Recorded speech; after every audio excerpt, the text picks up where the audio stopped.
అమ్మ నమస్తే అమ్మ. నమస్తే అండి. అమ్మ మీ పేరు? లక్ష్మి. అమ్మ ఏం పని చేస్తారు? ఇంటి దగ్గర అమ్మ ఎలా ఉంది ఇప్పుడు చంద్రబాబు గారు ముఖ్యమంత్రి సంవత్సరం పూర్తయింది. ఈ సంవత్సరం పరిపాలన మీకు ఎలా అనిపించింది? పర్వాలేదు, బాగానే అనిపించిందండి. కాకపోతే మాకు రోడ్డు మటుకు నీళ్ళు మటుకు మాకు కాలువలు కట్టమంటే కడతలేదు. మాకు అది మొన్నసారి వచ్చారు, చూపించారు, చూసాము. మొన్న వర్షాకాలం వస్తే బాగా ఇబ్బందిగా అయిపోతుంది. ఎప్పటి నుండి ఉందమ్మా ఈ సమస్య మీకు ఇలాగా? అప్పుడు 5 సంవత్సరాలు బట్టి 6 సంవత్సరాలు బట్టి అధికారులు ఉన్నప్పుడు ఉండేది, ఏనాడు పట్టించుకోలేదు. పట్టించుకోలేదు. అమ్మ ఈ సచివాలయ సిబ్బందికి వెళ్ళి కంప్లైంట్ చేయడం, తర్వాత మున్సిపల్ ఆఫీస్ చేస్తున్నాం మేము శాస్త్రమే మాటలు. తర్వాత ఏం కాగితాలు కూడా పెట్టాము, ఒకసారి 2 సార్లు. ఎవరో వచ్చి ఇంక పట్టించుకుంటలేదు, చూస్తున్నారు, వెళ్తున్నారు, ఇంక అంతవరకే. ఇంకా కానీ వర్షం వస్తే మటుకు చాలా ఇబ్బందిగా ఉంటుంది మాకు, అసలు బాగుంటలేదు. వర్షం వస్తే మన మనోజ్తోటి ఈయనతోటి కూడా చెప్పాము, లోనకి రమ్మని చూపించాం. కానీ మరి దారుణంగా ఉంటుంది అసలు. ఇది మీ సొంత ఇల్లేనమ్మా? ఇది సొంత ఇల్లు, సొంత ఇల్లే. ఇప్పుడు మేము 18 సంవత్సరాలు బట్టి ఇక్కడే ఉంటున్నాం. అంటే ఈ ప్రభుత్వం వచ్చిన రోడ్లన్నింటిని మరమ్మతులను కంప్లీట్ చేసామన్నారు, ఇది అలా ఏం చేయలేదు? మాకేం చేయలే, ఇంక ఇలాగే ఉంది. ఎప్పుడో 10 సంవత్సరాల కింద వేసారు రోడ్డు, ఇంకా అప్పటి నుంచి ఇలాగే ఉంటుంది. వీళ్ళు లారీలు రావటం చేస్తాం, ఇంక దానివల్ల అక్కడ దిగిపోయి బాగా ఇబ్బందిగా ఉంటుంది. కాలువలు లాగుతా లేదు అసలు, వర్షం వస్తుంటే ఇంక కాలువ నీళ్ళు అలాగ ఉండిపోతుంది. అమ్మ ఇప్పుడు చూసుకుంటే రేషన్ వ్యాన్లు ఒకటి రద్దు చేశారు కదా, ఇప్పుడు రేషన్ షాపులు పెట్టారు. రేషన్ వ్యాన్లు ఉంటే బాగుందా, షాపులు పెడితే బాగుందా?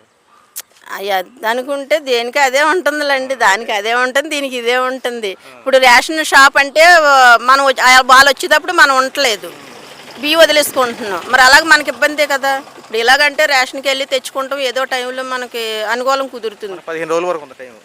15 రోజుల వరకు ఉంది. ఇప్పుడు మనకి ఇలాగైతే బాగుంటుంది, కానీ షాపు బండి వచ్చి మళ్ళీ ఆ బండి గురించి మనం ఎక్కడికి వెళ్ళకోకుండా దాన్ని ఇంటికాడ కూర్చొని అలా ఏ టయానికి వస్తారో మనం పని మానేసుకుని కూర్చుంటున్నాం కదా. పెంచడానికి మనకి అది అనుకున్నా ఇది అనుకున్నా ఏదనుకున్నా మనకి 2 ఒకటే అవుతుందని. కానీ కాకపోతే మనం వెళ్ళి తెచ్చుకుంటాం, కొంచెం ఇబ్బంది లేకుండా ఉంటుంది. అమ్మ ఇప్పుడు తల్లికి వందనం కింద మన ఇంట్లో ఎంతమంది పిల్లలు చదువు అంతమందికి ఈ రోజున అమౌంట్ వేస్తామని చెప్పారు. స్కూల్స్ రీఓపెన్ అయినాయి. ఈ లోపల చంద్రబాబు నాయుడు గారు తల్లికి వందనం స్కీమ్ని కూడా రిలీజ్ చేశారు. ఎలా అనిపించింది అమ్మ ఈ స్కీమ్ రిలీజ్? వేస్తారని అంటున్నారు, మరి వేయలేని అడుగుతుంటుంటే వేయలేదని అన్నారు. మరి వాళ్ళు వచ్చింది రాలేంది మనకంటే చిన్నపిల్లలు మనకి లేరు. ఇప్పుడు చిన్నపిల్ల ఉంది, ఇంకా పిల్లకి పెంచడానికి ఇంకా ఏం పడలేదు, మరి పడలేదు. అవి పడుతున్నాయి అని అంటున్నారు, చెక్ చేసుకోమని అన్నారు, వెళ్తే రాలేదని అంటున్నారు. మీ ఇంట్లో ఎవరికైనా ఫంక్షన్ వస్తుందా? 3000? ఇంకా లేదు లేదు లేదు లేదు పెన్షన్ ఇన్నికి రాయమంటుంటే ఇంకా టైం ఉందని అంటున్నారు. అయినా కొంచెం 50 సంవత్సరాలు దాటిన వాళ్ళకి 60 సంవత్సరాలు దాటిన వాళ్ళకి సంథింగ్ చెప్పారు అంటున్నారు. ఇంకా ఏమీ రాలేదు. ఆయనకి రాయమని 2 సార్లు వెళ్ళాము సచివాలయానికి, రాతో ఇంకా టైం ఉందని అంటున్నారు. మరి ఎప్పుడు రాస్తారో మరి తెలియదు, ఇంకా టైం ఉందని అంటున్నారు. 55 ఉండాలని అంటున్నారు. ఇప్పుడు ఆయనకి 54 వచ్చినాయి. ఇప్పుడు ఆంధ్ర రాష్ట్రానికి సంబంధించి వాలంటీర్లు లేరు, తీసేశారు. ఇప్పుడు సచివాలయ సిబ్బందిని పెట్టారు. వాలంటీర్లు ఉంటే బాగుంటుందా, లేదంటే సచివాలయ సిబ్బంది చేసే పని? సచివాలయం అంటే వాలంటీర్లు అంటే మనకి ఏది కావాలన్నా వాళ్ళు మన ఇంటికి వచ్చి మనకు చెప్పేవారు. మనం వెళ్ళి అక్కడ అడగవచ్చు వస్తుంది. వీళ్ళు ఉన్నారనుకోండి, మనకి ఏదన్నా కావాలన్నా చేయాలన్నా వాళ్ళే మన ఇంటికి వచ్చి రావటం చెప్తూ ఏదన్నా జరిగేది. ఇప్పుడు మనకి అక్కడికి వెళ్ళి అడగాలంటే ఏ టయాన్ని వాళ్ళు ఉంటారో తెలియదు మనకి. మనం వెళ్ళాలి, అడగాలి, చెయ్యాలి. అది పెంచడానికి వాళ్ళు ఉంటేనే బాగుంటున్నారు. కరెంటు బిల్ ఛార్జీలు పెరిగినాయా, తగ్గినాయి? ఎలా ఛార్జీలు పెరిగినాయి. అంటే జగన్మోహన్ రెడ్డి అయ్యా నుండి పెరిగినాయి అంటారు. అది ఏంటి, ఏ ప్రభుత్వం వచ్చినా మనకు చేసేది ఏమి ఉండదండి అసలు. కాకపోతే ఏంటంటే ఎవరు మంచితనంగా ఉండి వాళ్ళు చేసుకుంటే బాగుంటుందని మనకు అనిపిస్తుంటుంది. అందరి ప్రభుత్వం అంతా ఒకటే కాదని అంట్లా. కాకపోతే ఎవరు వచ్చినా కొద్ది ప్రజలు చేస్తుంటే కొద్ది మేలు అనిపిస్తుంటుంది కదా.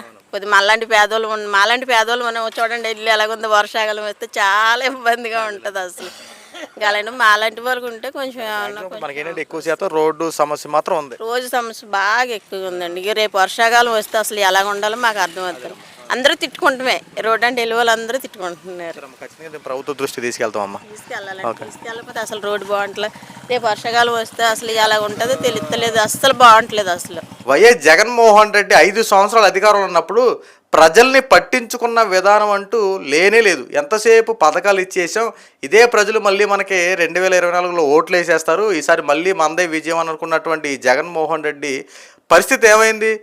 ప్రజలకి మంచి చేశారనుకోండి, ప్రజలకి ఏం చేస్తారంటే అధికారం ఇచ్చి వాళ్ళని నెత్తి మీద పెట్టుకుంటారు. ప్రజల్ని మోసం చేస్తే ప్రజలు ఏం చేస్తారంటే అధం పాతాలను తొక్కేస్తారు. ఇక్కడ జరిగింది అదే. 5 సంవత్సరాలు జగన్మోహన్ రెడ్డి పబ్బం గడిపాడు అంతే. ప్రజలకి మంచి చేస్తామనే భ్రమలో ప్రజలకి పథకాలు ఇచ్చేస్తామని చెప్పి ఆ యొక్క విషయంలో జగన్మోహన్ రెడ్డి ఆంధ్ర రాష్ట్ర ప్రజలు చేసిందంటూ ఏమీ లేదు. 5 సంవత్సరాలు కాలయాపన చేశాడు అంతే. ఒక రకంగా చూసుకుంటే ఆంధ్ర రాష్ట్రాన్ని అప్పుల ఊబులోకి నెట్టేసాడు అంతే. కేంద్రం దగ్గర నుంచి నిధులు తీసుకురావడం, మన దగ్గర నుంచి పన్నుల రూపాయలు వసూలు చేయడం, లెక్కర్ నుంచి డబ్బులు లాక్కోవడం, ఇలా తర్వాత ఇసుక నుండి డబ్బులు, ఇలా ప్రతి దాంట్లో డబ్బులు వస్తానే కనపడుతున్నాయి తప్ప ఎందుకు ఆంధ్ర రాష్ట్రం అప్పులు పోలైందంటే ఈ జగన్మోహన్ రెడ్డి అనవసరపు పథకాలు. ఆటో వాళ్ళకి 10,000 అంటాడు, తర్వాత సెలూన్ షాపులకు 10,000 అంటాడు, చిరు వ్యాపారులకు 10,000 అంటాడు, లేదంటే వాలంటరీ వ్యవస్థను ఏర్పాటు చేసుకొని సపరేట్ సైన్యాన్ని నడిపి వాళ్ళకి జీతపద్యాలు ఇవ్వడం, ఇలా జగన్మోహన్ రెడ్డి రకరకాలుగా ప్రభుత్వ ధనాన్ని దుర్వినియోగం చేశాడు తప్ప ప్రజలకి మంచి చేసినటువంటి విధానం ఎక్కడ కనిపించట్లా. ఈ రోజున కూటమి ప్రభుత్వ అధికారంలోకి వచ్చిన తర్వాత పర్టికులర్గా ఒకసారి ఆలోచిస్తే చంద్రబాబు నాయుడు గారు అన్న మాట ప్రకారంగా ప్రజలకి ఎలాంటి పరిపాలన కావాలో ఆ పరిపాలన అందజేస్తూ ఉన్నారు. ఇందులో భాగంగానే చంద్రబాబు నాయుడు గారు సూపర్ 6 పథకాలు పెట్టారు. ఈ సూపర్ 6 పథకాల్లో ఆల్రెడీ ఇప్పుడు 3 పథకాలు, ఈ రోజుతో కలిపి 3 పథకాలు అవలంబించారు కేవలం సంవత్సరం పరిపాలనలోనే. ఇక అభివృద్ధి పనులు ఒక్కటొక్కటిగా చేసుకుంటూ వస్తూ ఉన్నారు. ఇంకా 4 సంవత్సరాల పరిపాలన ఉంది. ఈ 1 సంవత్సరం పరిపాలనే 5 సంవత్సరాల పరిపాలన చేసిన విధంగా చంద్రబాబు నాయుడు గారు చేసి చూపించారు. ఎందుకంటే ప్రజలకి ఏ రకమైన పరిపాలన కావాలి, ఎలా చేస్తే ప్రజలు మనల్ని నమ్ముతారు, ప్రజలకి ఎలాంటి పథకాలు ఇవ్వబట్టి ప్రజలు మన మీద ఎలాంటి నమ్మకంతో ఉంటారు అన్నది చంద్రబాబు నాయుడు మామూలు విషయం కాదు కదా. ఆయనకి 40 సంవత్సరాల ఎక్స్పీరియన్స్ ఉన్నటువంటి రాజకీయవేత్త. ప్రజల యొక్క విషయాలు ప్రతి విషయం తెలుసు ఆయనకి. ఏ సందర్భంలో ఎలాంటి పథకాలు ఇవ్వాలి, ప్రజలు ఎలాంటి విషయాల్లో వాళ్ళు సాటిస్ఫాక్షన్ అవుతారో ప్రతిదీ తెలిసినటువంటి వ్యక్తి చంద్రబాబు నాయుడు గారు. ఇలాంటి చంద్రబాబు నాయుడు గారు అధికారంలో రావడం, ఈ కూటమి పాలనగా ముందుకు కొనసాగించడం, చంద్రబాబు నాయుడు గారు 3 పార్టీలని సమన్వయం చేసుకుంటూ ప్రజలకు కావాల్సిన ప్రతి అవసరాలు తీర్చే విధంగా చర్యలు తీసుకోవడం అంటే మామూలు విషయం కాదు. ఈ రోజున ఒక పక్కన అప్పుల ఊబులో కూరుకుపోయినటువంటి ఆంధ్ర రాష్ట్రాన్ని మెల్లమెల్ల గాల్లో పెడతా ఉన్నారు. రెండవదిగా సంక్షేమ పథకాలు అవలంబిస్తూ ఉన్నారు. మూడవదిగా అభివృద్ధి. ఇక్కడ చంద్రబాబు నాయుడు గారు పథకాలు ఎగ్గొట్టేశారంటూ జగన్మోహన్ రెడ్డి విస్తృత స్థాయిలో వ్యాఖ్యలు చేస్తూ ఉన్నాడు. పథకాలు ఎందుకు ఎగ్గొడతారండి? నిజంగా పథకాలు ఎగ్గొడితే జగన్మోహన్ రెడ్డికిను చంద్రబాబు నాయుడికి తేడా ఉండదు కదా. జగన్మోహన్ రెడ్డి పథకాలు ఇచ్చాడు రైటే, ఇంటింటికి కొన్ని లక్షల రూపాయలు ఇచ్చాడు, ఒప్పుకుంటాం. కానీ ఇచ్చినట్టే ఇచ్చి రెండో చేత్తో లాక్కున్న విషయం ఎంతమంది తెలుసు? జగన్మోహన్ రెడ్డి అమ్మఒడి అని చెప్పి 15,000 రూపాయలు వేయడం, దాంట్లో మెయింటెనెన్స్ ఛార్జెస్ అని చెప్పి 2,000, 3,000 కట్ చేయడం, ఇదంతా ఏంటి? తర్వాత ఫంక్షన్ విషయంలో 3,000 రూపాయలు అని చెప్పి దశల వారీగా 250 పెంచాడు కదా. మరి ఇదేంటి అంటే జగన్మోహన్ రెడ్డి మాట ఇస్తాడు, మాట మీద నిలబడ్డం, ప్రజలకు మంచి చేస్తాడని చెప్తాడు, కానీ మంచి చేసినట్టు కనపడదు. చూపించేది మాత్రం రంగులు వేస్తాడు. తర్వాత ఎక్కడ చూసినా సరే జగన్మోహన్ రెడ్డి బొమ్మలు పెడతాడు, ముద్రించేసాడంతే ప్రజల హృదయాల్లో. జగన్మోహన్ రెడ్డి ఇంత పని చేశాడు, ఇంత తెచ్చాడు, ఇంత చెందాడు అని చెప్పి ప్రజలకి మబ్బి పెట్టాలని చెప్పి ప్రయత్నించారు. కానీ ప్రజలు మామూలు వాళ్ళు కాదు కదా.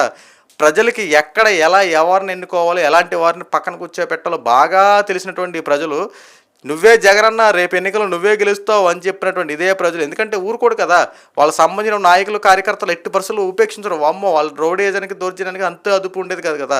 అందుకే ప్రజలు చాలా చాకచక్యంగా ఎక్కడ బుద్ధి చెప్పాలో, ఎక్కడ ఎలాంటి పనుల్లో మాట్లాడాలో తెలుసుకున్నటువంటి ఇదే ప్రజలు సరిగ్గా బుద్ధి చెప్పి 11 సీట్లు పరిమితం చేసి ప్రతిపక్షం కూడా లేకుండా చేసినంటే జగన్మోహన్ రెడ్డి చేసినటువంటి పరిపాలనకు ఒకసారి చూడండి.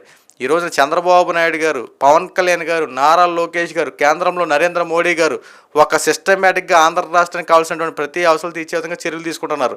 ఇక్కడ కేంద్రం దగ్గర నుంచి నిధులు విడుదల చేయించుకుని మనకు కావాల్సినటువంటి అభివృద్ధి పనుల మీద యొక్క ఇన్వెస్ట్మెంట్ పెడతా ఉన్నారు.